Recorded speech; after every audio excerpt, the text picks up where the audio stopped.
Y quiero invitarle que abra su Biblia en Primera de Pedro, capítulo 3.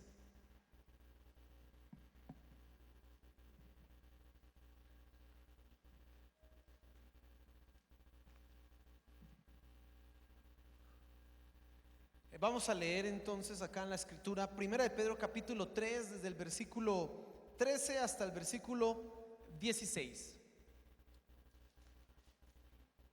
Y quiero que usted esté muy atento a la lectura que vamos a hacer en esta mañana, porque hemos entrado en un periodo, en una etapa de entrenamiento, de capacitación acerca de defender nuestra fe. Pero yo hoy quiero darle a usted los argumentos, el motivo principal para que usted se involucre en defender su fe. Por eso hemos titulado la enseñanza Defendiendo lo que creo, porque usted debe convertirse en un defensor de la fe. Vamos a leer entonces la escritura y preste mucha atención, esté muy atento a lo que dice aquí la palabra de Dios. Dice así, dice: ¿y quién es aquel que os podrá hacer daño si vosotros seguís el bien? Mas también si alguna cosa padecéis por causa de la justicia, bienaventurados sois. Por tanto, no os amedrentéis por temor de ellos, ni os conturbéis, sino santificad a Dios el Señor en vuestros corazones, y estad siempre preparados para presentar defensa con mansedumbre y reverencia ante todo el que os demande razón de la esperanza que hay en vosotros, teniendo buena conciencia, para que en lo que murmuran de vosotros como de malhechores sean avergonzados los que calumnian vuestra buena conducta en Cristo. Amén.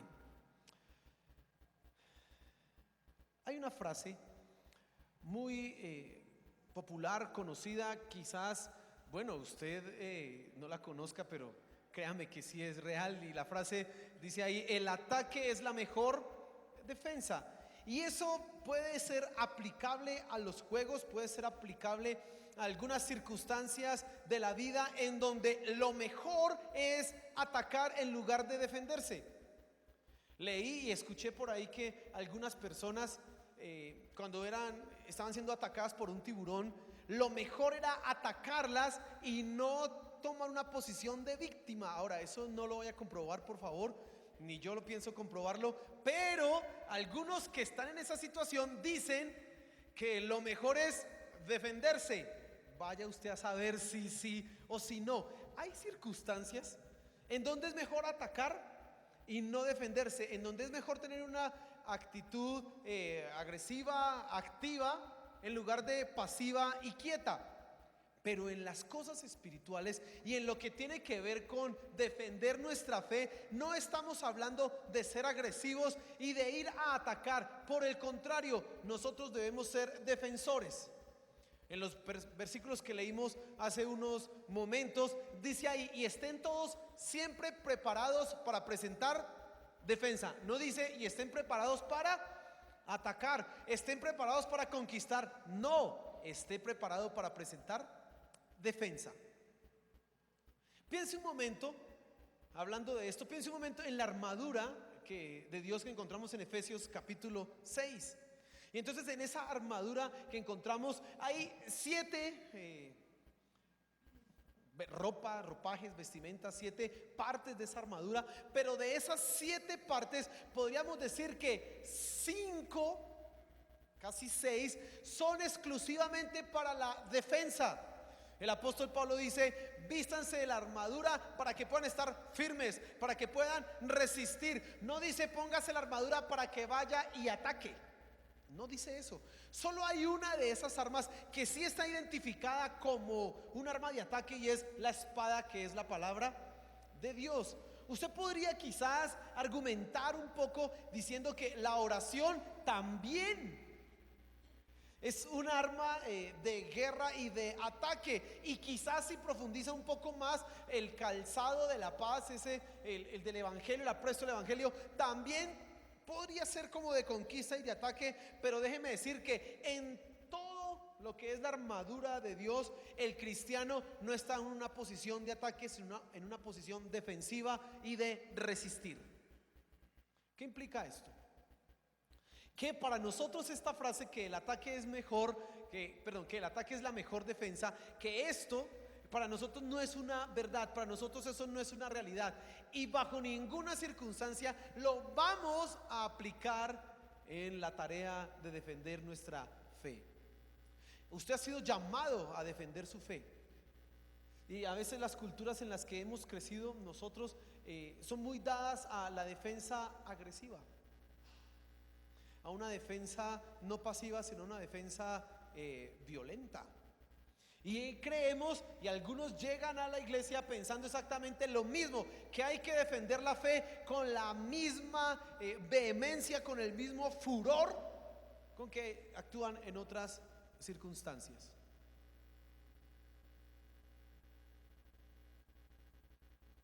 Quiero que esta mañana usted vea tres cosas. Uno, las razones para defender nuestra fe, la razón para defender nuestra fe.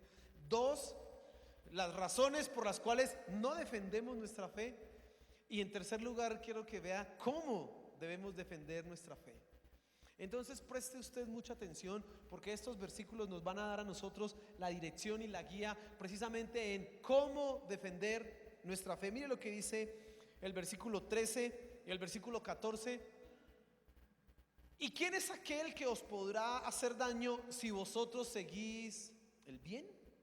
Y entonces Pedro está hablando de una realidad, algo que usted y yo esperamos y que en muchas áreas y situaciones de la vida se cumple.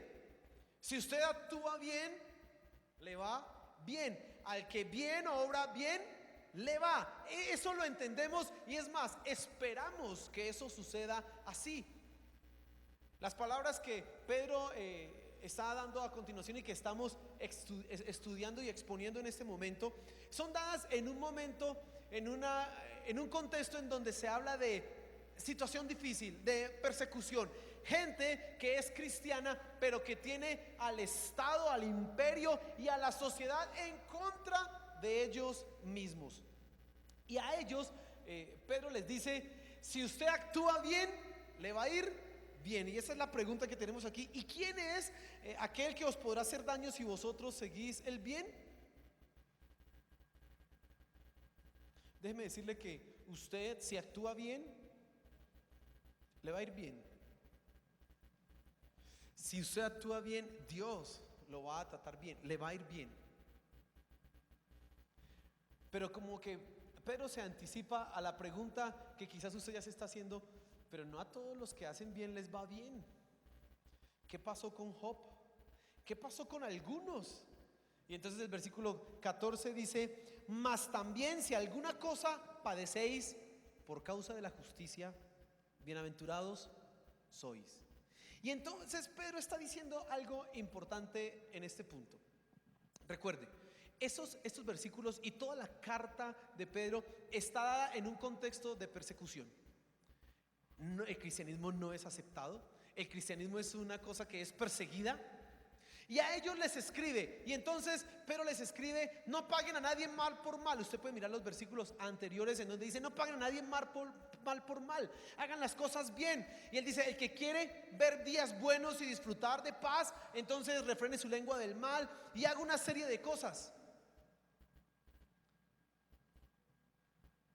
Primero, si usted actúa bien, le va a ir bien. Pero si alguna cosa padece por causa de ser cristiano, si algo se viene por causa de la justicia, si alguien lo rechaza, o para el caso de ellos, si los mandan al circo romano y si allá los obligan a abdicar de su fe, usted tranquilo, porque es bienaventurado. Y Pedro está recordando las palabras del Señor Jesús en Mateo capítulo 5, las bienaventuranzas. Una de esas, la última, dice: bienaventurados sois cuando por mi causa os persigan, os vituperen, os maltraten. Ustedes son bienaventurados. Créame, nosotros nunca pensaremos, si de una manera humana y natural, que eso es chévere, que eso es una bienaventuranza, pero es una bendición. Y entonces Pedro les está diciendo a ellos, a estos cristianos: tranquilo, nadie les va a hacer daño, pero si sufren algo por causa de su fe, por causa de su justicia, son bienaventurados. Eso es lo que está diciendo Pedro acá. Pero yo encuentro algo muy importante por la cual usted y yo debemos defender nuestra fe. ¿Por qué es importante que usted defienda la fe? ¿Por qué es necesario que el cristiano no se quede callado, sino que se levante y proclame la palabra de Dios y explique a aquellos que no la entienden o a aquellos que hablan mal y dicen cosas que no son, que les explique cómo debe ser? ¿Por qué es necesario? Por la persecución. Precisamente porque ellos, estos que estaban acá en ese momento, podían sufrir persecución. Ellos entonces tenían que levantarse y defender su fe. Usted lo ve en los versículos que continúan. Por la persecución era necesario que se levantara gente a explicar y aclarar qué era eso del cristianismo. Y mire, fíjese en esto interesante, habían 4 acusaciones que se hacían contra los creyentes en la antigüedad. 4 acusaciones que se hacían contra ellos, por las cuales los primeros apologistas, los primeros defensores de la fe, escribieron libros para decir: eso no es así. La primera era que ellos eran acusados de sedición, de rebeldía contra el imperio, de no respetar a su autoridad superior. Y en cierta medida tenían razón. ¿Hasta qué punto tenían razón? El cristiano solamente reconoce a un Señor y Dios, y es a nuestro Señor Jesús. Por lo tanto, el cristiano nunca iba a llamar al César Señor, en el sentido de rendirle y tributarle adoración. No lo iba a hacer.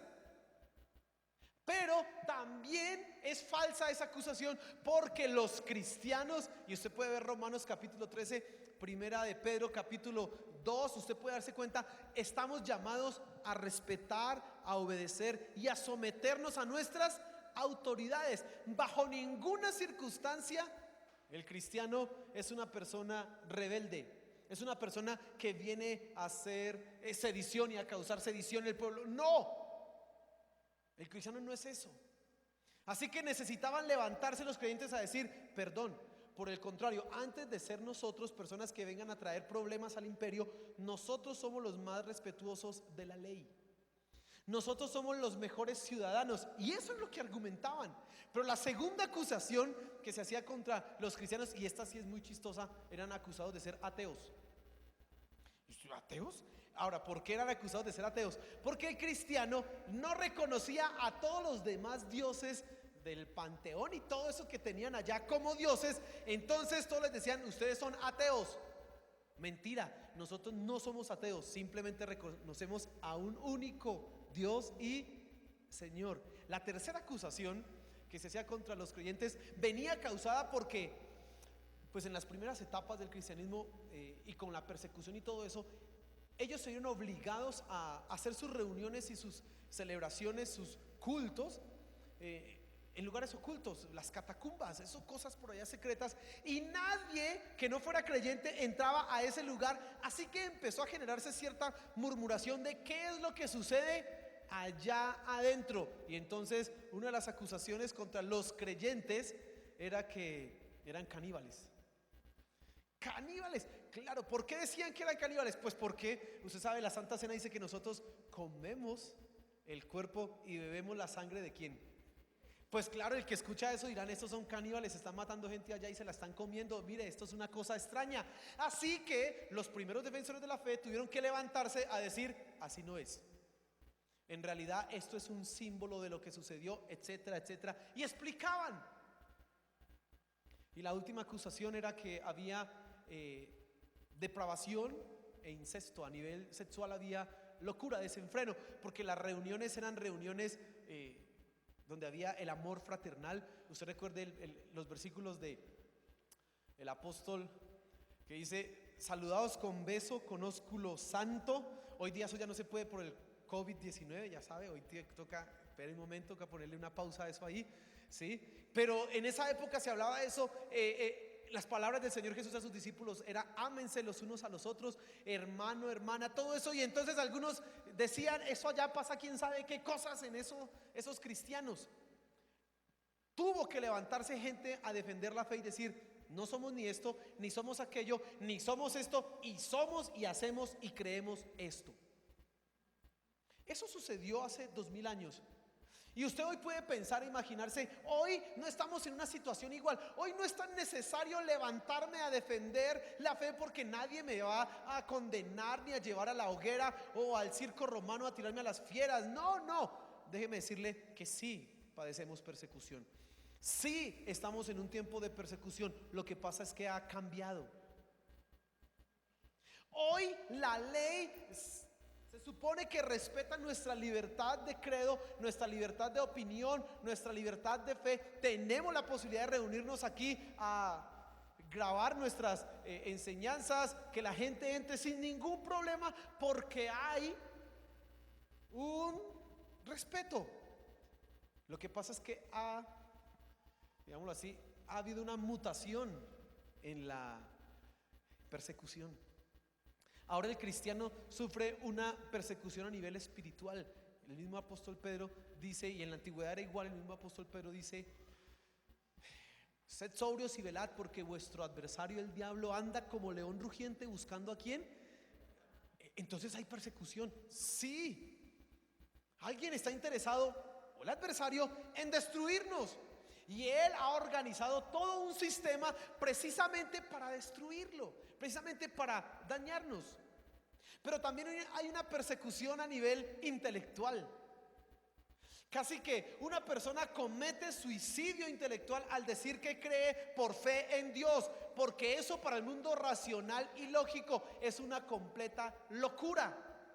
Y cuando alguien lo cree así, cae en el riesgo de ser tomado como: este no piensa mucho, no tiene la cabeza como bien puesta para pensar, como que no es muy inteligente, ese es un simple fanático, dejémoslo por allá. Y como usted no quiere sentirse ni rechazado ni apartado, y usted sí dice: no, yo soy inteligente, entonces sufre persecución porque es apartado. Pero usted sufre también persecución desde una perspectiva de lo que se llaman las cosmovisiones o los marcos de referencia que hay en el mundo. Y entonces hay una cosmovisión o hay un marco de referencia que se llama los derechos humanos.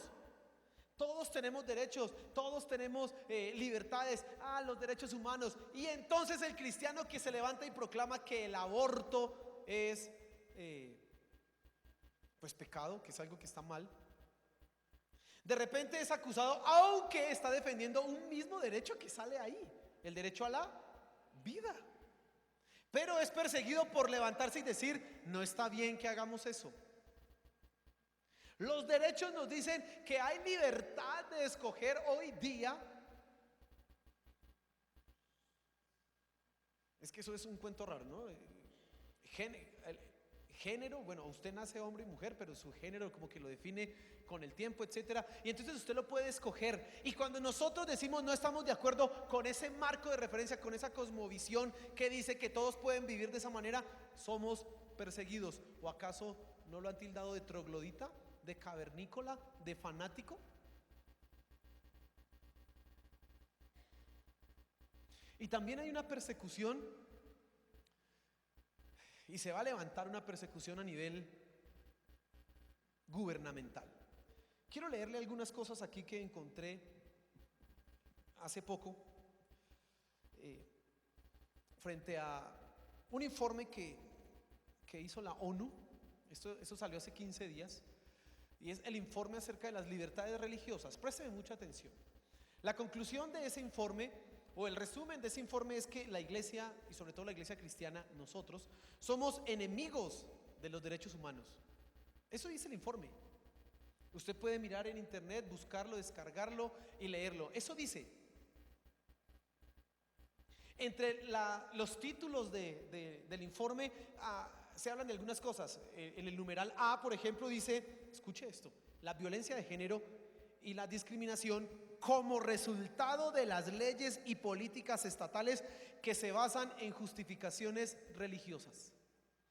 Es decir, cuando una nación dice, creemos que la vida está por encima, creemos en el matrimonio entre hombre y mujer, dice la ONU, dice que eso está justificado, que eso está hecho de esa manera porque tiene una justificación, entre comillas, religiosa, no porque sea pues así. Eso es un ataque frente a lo que nosotros somos y creemos.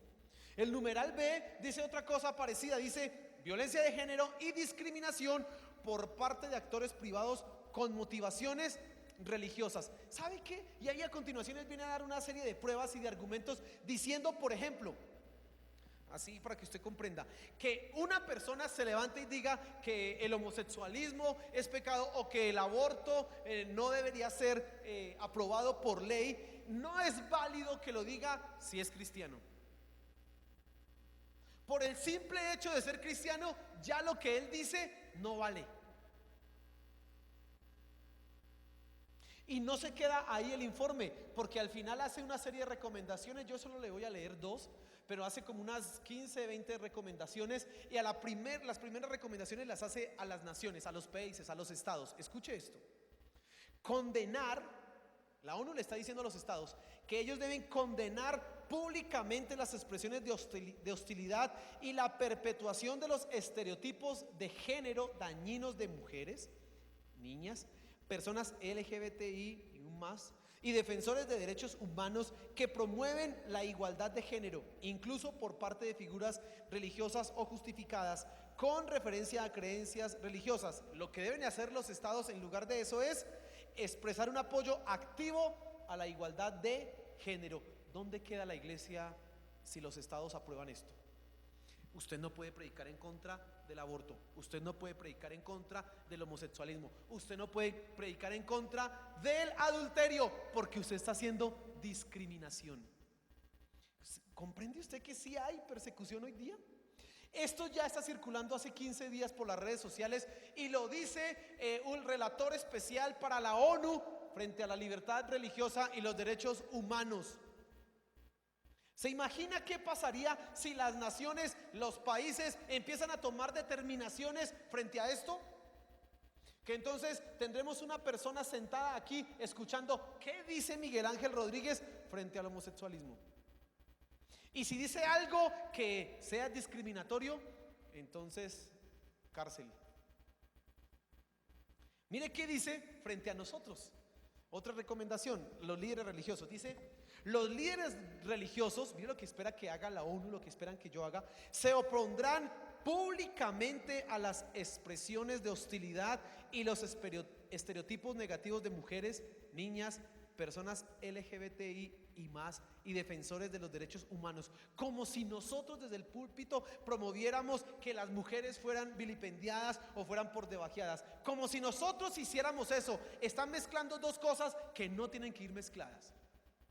Una cosa es el pecado y otra cosa son los derechos justos de la reivindicación de la mujer, sí, pero son totalmente separados y aquí están unidos. Y yo ya no puedo decir nada. Y si yo no lo puedo decir como pastor, usted tampoco lo va a poder decir, porque es que los derechos humanos. Y sigue diciendo,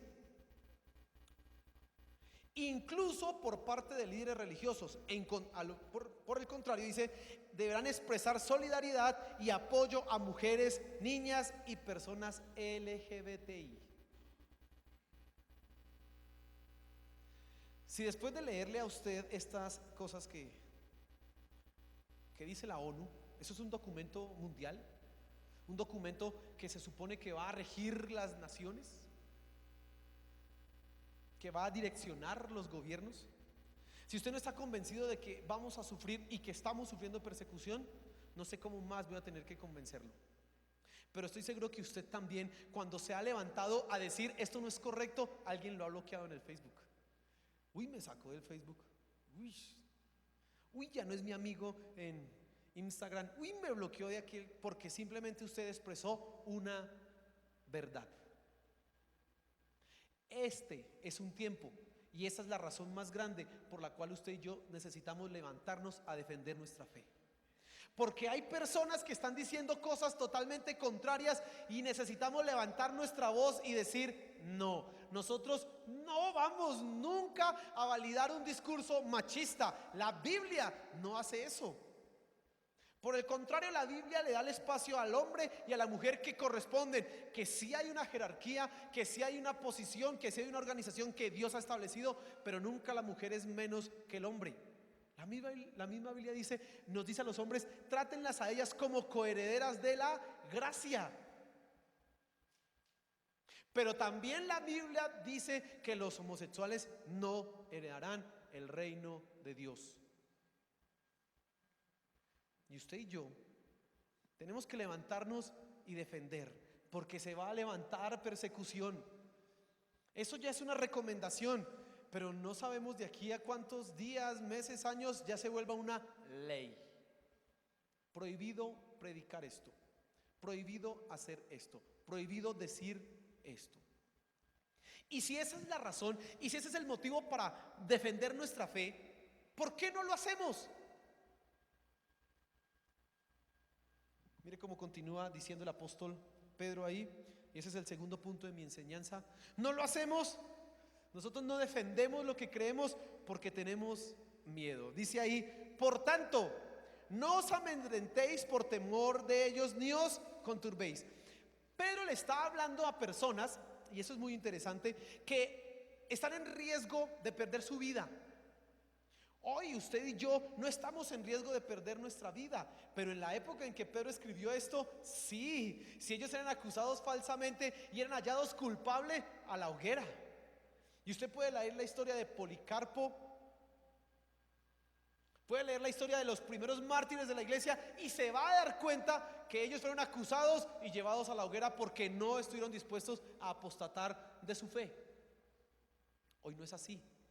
Así que en cierto sentido para nosotros no es una cuestión de vida o muerte defender nuestra fe.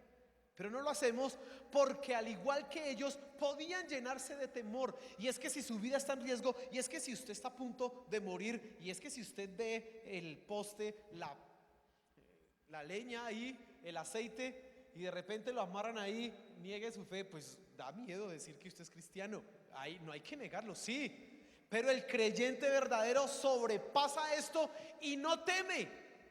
Y Pedro les está diciendo: no teman, no tengan temor de ellos, no se turben.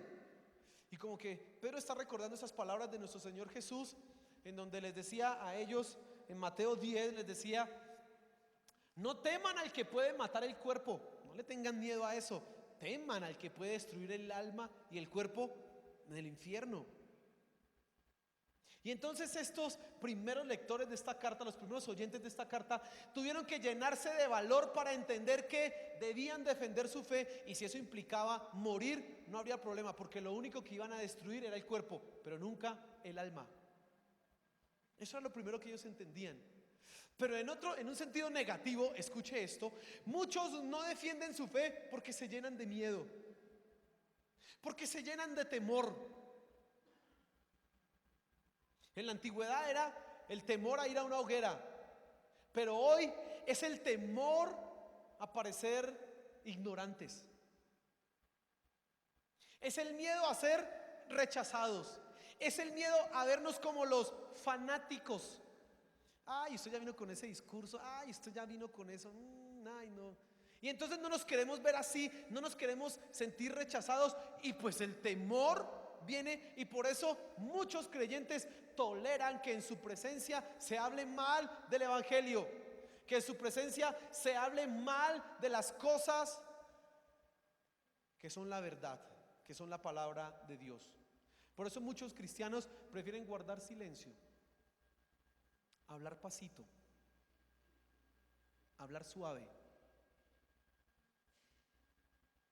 porque tienen miedo. Y es que ellos parecen tan inteligentes, ellos se ven tan inteligentes. Es que esos que niegan la fe tienen un PhD y otro PhD y otro PhD, y entonces son tan inteligentes y yo no soy tan preparado. Y como la ciencia parece que encontró las respuestas a todo, tanto que el señor Stephen Hopkins dijo que ya la ciencia había avanzado a tal punto que no era necesario decir que se necesitaba un Dios para explicar el origen del universo. Y eso parece tan intelectual porque cuando usted mira el libro que escribió el señor Stephen Hawking, bueno, uno de sus libros, entonces hay una fórmula matemática, se habla de física, se habla, uy, este tipo es muy preparado. No, él debe tener razón en lo que está diciendo, ¿por qué? Y entonces parece que el cristiano, no, yo mejor no hablo porque ellos como que sí tienen las pruebas. Y eso se pone peor si usted, mi querido hermano cristiano, no es juicioso en la lectura de la escritura, no la conoce, peor. Y es peor si usted no tiene una carrera o un título universitario, entonces usted se siente más en ignorancia. Completamente queda usted como, no, yo no hablo, ¿qué voy a decir aquí? Para quedar uno como un bruto. Decir que yo creo en Dios por fe, no, es mejor quedarme callado porque parece que ellos son muy inteligentes, parece que ellos son muy preparados.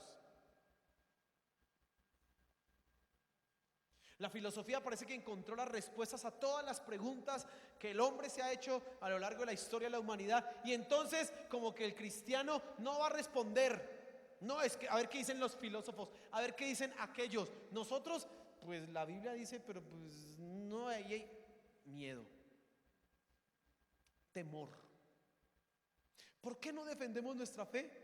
Porque aunque nuestra vida no está en riesgo, aún así todavía tenemos temor. Temor de ser rechazados, temor de parecer fanáticos, temor de ser llamados locos. ¿Este qué le pasa? Mire, este loco. Y eso va a ser peor si usted está en un contexto intelectual. Eso va a ser peor si allá en su universidad usted tiene que hacerlo. Eso va a ser peor. Por eso no hablamos. Pero si usted se declara cristiano, si usted se confiesa creyente, es necesario defender la fe. Es necesario levantar su voz y decir, eso no es así. Lo que nosotros creemos es esto, esto y esto. Yo he tenido que levantarme a decirle a mis estudiantes en el colegio, cuando dicen, profe, ¿usted está de acuerdo con el homosexualismo? No, y no soy ningún homofóbico. ¿Cómo así, profe? Y me ha tocado explicarles qué es en realidad un homofóbico. Nosotros no somos homofóbicos, pero no aceptamos eso como algo natural ni normal. Entendemos que eso es un pecado. Pero me ha tocado explicarles, no a uno ni a dos, a varios, a un poco.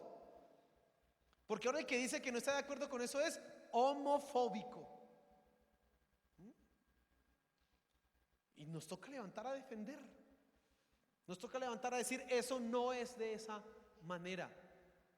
Usted que es cristiano, usted que ha sido llamado por Dios, usted que ha sido salvado, rescatado, que Dios ha hecho maravillosas cosas en su vida, no las puede negar, por lo tanto necesita levantarse y defender aquello que cree. Necesita hacerlo. ¿Y cómo lo hacemos? ¿Cómo hacemos? ¿Cómo defendemos la fe? Quiero que miremos aquí en el versículo 15 y 16, leámoslo. Dice así: sino santificad a Dios el Señor en vuestros corazones y estad siempre preparados para presentar defensa con mansedumbre y reverencia ante todo el que os demande razón de la esperanza que hay en vosotros, teniendo buena conciencia, para que en lo que murmuran de vosotros como de malhechores sean avergonzados los que calumnian vuestra buena conducta en Cristo. A continuación nosotros vamos a ver cómo podemos establecer y tener un buen método para defender nuestra fe. Pero antes yo quiero que mire aquí la pantalla una imagen. Es un partido de fútbol. ¿A cuánto les gusta el fútbol? Esos son buenos cristianos, aleluya, amén. Bien, este partido hace poco se jugó, fue de los últimos de la Champions League antes de que la clausuraran, y es el partido que jugó el Atlético de Madrid versus el Liverpool de España. El Liverpool de España es considerado como el mejor equipo del planeta actualmente. En Inglaterra, escúcheme, ya está a punto de coronarse campeón. Ya se coronó, dice todo el mundo que eso ya se coronó campeón. Nadie le va a quitar eso así pierda un poco de partidos. Es el campeón, bueno, era el campeón defensor de la Champions League. El año pasado la ganó y se iba a enfrentar a un equipo que está como de cuartas, quintas en la Liga Española, el Atlético de Madrid, que no es un equipo como el Liverpool que ataca súper bien y que sabe jugar. Es una oda a la velocidad y a los goles. Por el contrario, el Liverpool es un equipo que defiende. Y entonces cuando se iba a hacer el partido de vuelta, porque el Liverpool ganó el primer, Atlético de Madrid ganó el primer partido en España 1-0, y entonces cuando iba a ser el segundo partido que se dio la semana pasada, algunos medios ingleses empezaron a burlarse, a decir cuál será la estrategia. Y mira el siguiente video para que se dé cuenta qué era lo que decían de la estrategia del Atlético de Madrid. El Atlético de Madrid es el azul.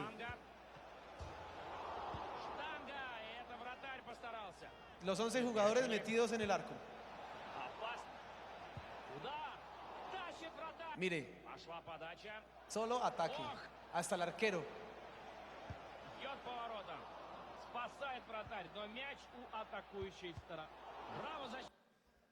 Bien, ahora, eso era una burla, pero quiero que mire la placa final de cómo quedó el marcador. ¿Quién ganó?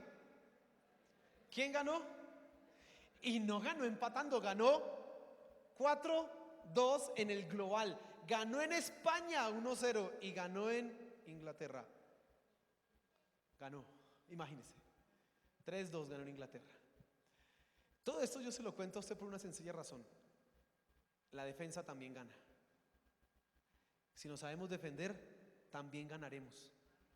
Y cosa sorprendente, el Diego Pablo Simeone, el Cholo, le ganó al técnico y al super equipo. Usted y yo también podemos ganar a esos que son más preparados que nosotros. Usted y yo también podemos taparle la boca a aquellos que niegan que Dios existe, aunque usted no tenga un título universitario. Usted también puede ganar. Bueno, no nos vamos a meter debajo del arco, ¿no? No vamos a hacerlo. Pero sí vamos a defender nuestra fe, ¿cierto que sí? Ahora, ¿cómo vamos a defender nuestra fe? Quiero que se fije dos cosas importantes que tenemos que hacer. Pero esas dos cosas tienen algunas condiciones. Entonces, en primer lugar, dice ahí, versículo 15, sino santificad a Dios, el Señor, en vuestros corazones. ¿Sabe? Es lamentable que en esta versión diga a Dios el Señor, porque en el idioma original dice santificad a Cristo. Ahora, pues para nosotros no es problema, porque Cristo y Dios son lo mismo, no tenemos conflicto en eso. Pero hubiera sido mejor que ella apareciera santificada ¿a quién? A Cristo. Escúcheme, hermano, lo primero que usted tiene que hacer para defender su fe es darle el lugar que le corresponde a Cristo en su vida.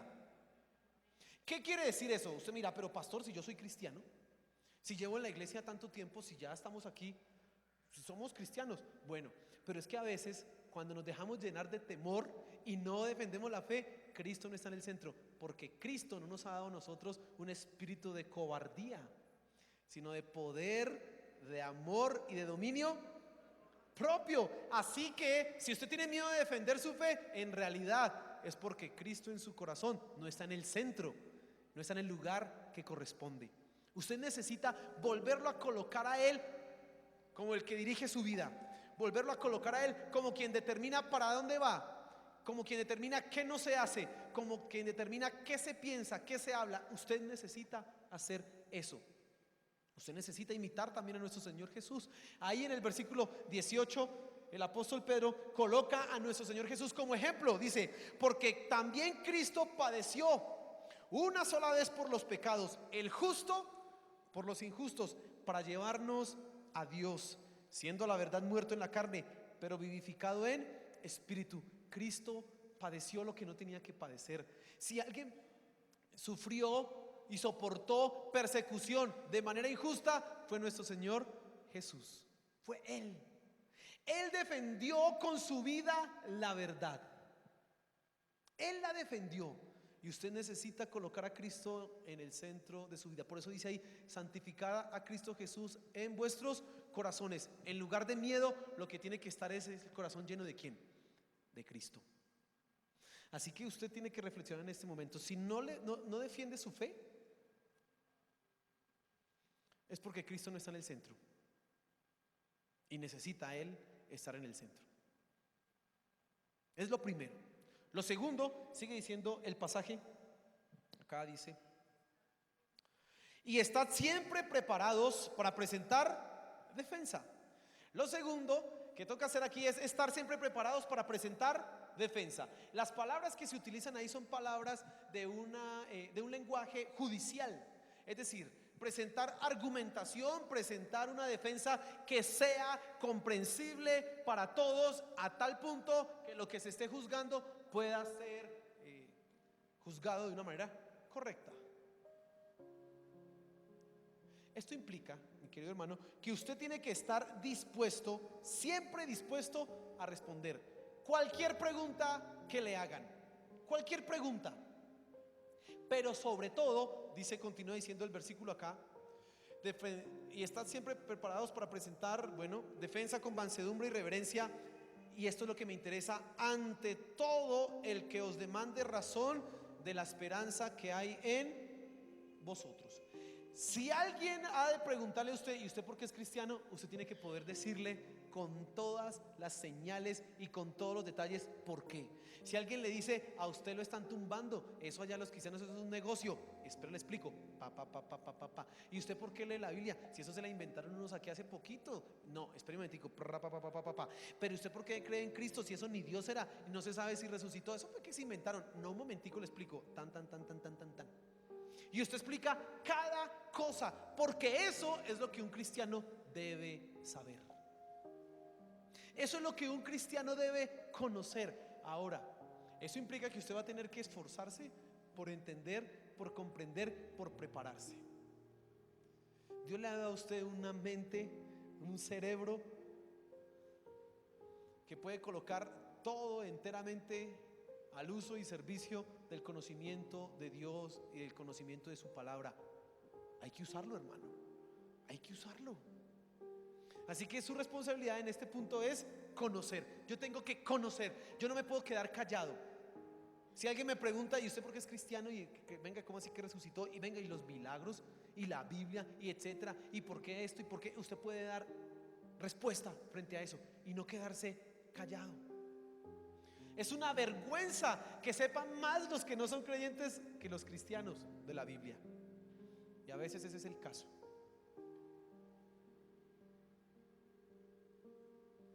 Le he contado a usted, hace muchos años yo quería evangelizar a alguien.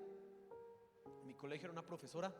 Entonces yo, mire, yo soy cristiano, no sé qué, que no sé qué. Bueno, cuando hablamos, yo dije, listo, vamos a hablar, voy a evangelizar a esa profesora. Resultó testigo de Jehová. Yo dije, no, eso está en un error, eso le voy a hablar. Entonces mi papá tiene unos libros en la casa, los metí en mi maleta, los guardé ahí, 2 libros así de gruesos. Cualquier pregunta que me haga, solo miro en el índice y listo.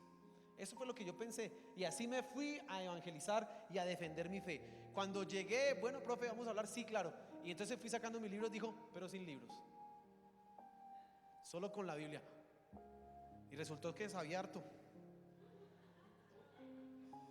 Pues bueno, usted sabe, no era que supiera mucho de la Biblia, la tenía mal sabida, pero por lo menos me enredó, hermano. ¿Sabe? Yo tenía como 14 años, 15 años y dije, nunca más me vuelve a pasar esto. Si alguien debe saber más de la Biblia, tiene que ser un cristiano, no uno que es una secta. Y empecé a estudiar la Biblia con juicio y a leerla en detalle y a estudiarla, hermano, porque no puede pasarle a usted así. Entonces viene, lo coge a usted el mormón o el por allá de una cosa rara y le paga 3 vueltas y usted, yo como que me voy a convertir a eso porque como que tiene la razón. ¡No! No, hermano, no puede ser así. No puede ser de esa manera. Ahora, usted va a presentar defensa, usted va a estar dispuesto a responder, pero vienen 2 cosas importantes aquí. Dice el versículo 15 todavía, dice, y estad siempre preparados para presentar defensa, y mire la actitud, con mansedumbre y reverencia. Otra manera de hablar de la mansedumbre es la amabilidad. Y otra manera de hablar de la reverencia es respeto. Nosotros no estamos para atacar con la fe. Es que esos cristianos son unos fanáticos. Hijo del diablo, usted no hable así, lo reprendo en el nombre. No, así no es, hermano. Usted no lo puede hacer de esa manera. Cochino pecador, estaba tocando al ungido de Dios y todo. No. Cuando actuamos y hablamos así, nos estamos viendo como locos fanáticos. La Biblia dice presente defensa, pero hágalo con amabilidad y con respeto. Entonces usted, espera, te explico estas cosas. Lo que tú estás diciendo es un error. Hay cosas que nos van a decir que nos ofenden. Hay cosas que van a decir de nosotros que nos pueden tocar las fibras. Pero hermano, trague saliva, muérdase la lengua, respire profundo, deje que se le bajen los colores y espera, te explico. Porque debemos hacerlo con amabilidad y con respeto. Puede que se convenza, puede que venga a la iglesia, como puede que no. Tranquilo, usted está haciendo lo que debe hacer y debe hacerlo con respeto. Respeto.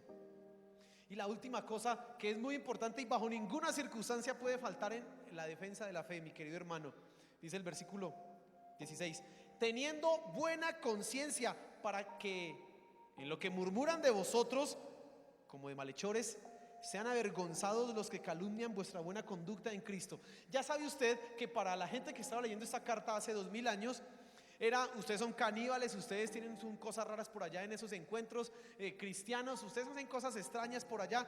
Ellos, la única manera en que podían tapar esas falsas acusaciones y tapar la boca a ellos era viviendo bien. Eran acusados de ser rebeldes y de no respetar al emperador. Ellos debían ser entonces los mejores ciudadanos. Eran acusados de ser caníbales. No, ningún caníbal, ni mucho menos. Le explicamos cómo es, pero vivimos de una manera correcta. El siguiente elemento fundamental en la defensa de la fe es que su vida se ajuste a la palabra de Dios. Si su vida no se ajusta a la palabra de Dios, usted podrá tener los mejores argumentos, pero la gente no se va a convencer. La gente no va a creer. Al final dirán, pues muy chévere, pero mire cómo vive, pero mire lo que hace. Pues muy bonito, pero mire cómo se porta. Pues muy chévere, pero mire cómo trata a la mujer. Ay, mire tan bonito que habla el cristiano, pero mire cómo se roba la entrada al Transmilenio. Tan bonito que habla el cristiano, pero mire cómo estuvo rompiendo los buses en las protestas. Eso nunca nos va a dar ninguna validación para defender nuestra fe. Nunca. Buena conducta. Y entonces aquellos que dicen cosas que no son de nosotros, finalmente van a quedar avergonzados, porque nuestra conducta dirá y hablará todo lo contrario. Hermano, usted está llamado a defender su fe. Usted no puede evadir esa responsabilidad. Debe defenderla porque se están diciendo cosas que no son correctas de nosotros. Debe defender nuestra fe porque hay gente que dice que esto es un negocio. Dice que nosotros los pastores, muchos dicen que nosotros los pastores lo único que hacemos es robar en los diezmos. Pues yo tengo que defender que así no es. Nuestra integridad no nos permite robar, tomar algo que no sea de nosotros. Es más, usted sabe, trabajamos con nuestras manos, como Pablo, para sostenernos. También lo hacemos. Dirán que nosotros rechazamos a los homosexuales. No, a ellos queremos que se conviertan y que cambien su vida, pero nunca queremos aceptar ese pecado como algo normal. Punto. Eso tiene usted que defenderlo.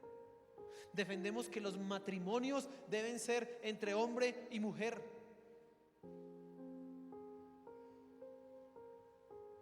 Quizás eso no lo haga popular en las redes sociales, pero sí lo hará un defensor de la fe. Póngase en pie, por favor.